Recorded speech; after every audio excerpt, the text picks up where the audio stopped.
Nous allons tracer maintenant le trait parallèle, le trait de découpe avec le trusquin.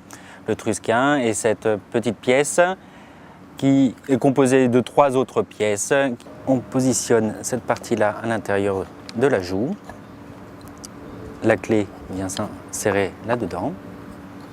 Donc là, nous avons cette partie qui est mobile et on peut serrer ensuite avec la clé à l'intérieur.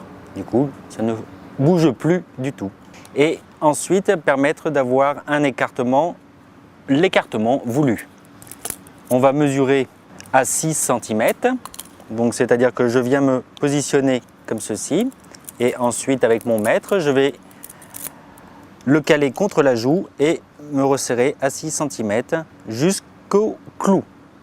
Je suis à 6 cm, je serre la clé en maintenant bien la joue pour éviter qu'elle bouge. Je recontrôle derrière pour être sûr d'être bien à 6 cm. Je le suis. Donc avec le trusquin, je vais pouvoir, en le calant contre le rebord, avoir un trait parallèle à 6 cm du bord. Je viens le positionner contre le champ et pour cela, il faut que je tienne le trusquin avec ma main sur la joue et le pouce sur le dessus. Je le positionne contre le bord. Je n'appuie pas trop fort.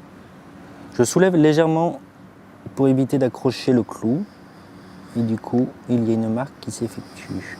Après, je vais dans l'autre sens pour consolider cette marque. Et si on appuie trop fort, ensuite, ça n'avance pas, ça accroche. Et du coup, notre trait n'est plus parallèle, il bouge dans tous les sens. L'inclinaison permet justement d'appuyer sans abîmer l'ensemble. Et là, ça va me faire une marque à l'intérieur du panneau. Une marque que je vais pouvoir surligner grâce à mon crayon en repassant directement dans la marque. Et nous avons un trait parallèle à 6 cm du bord.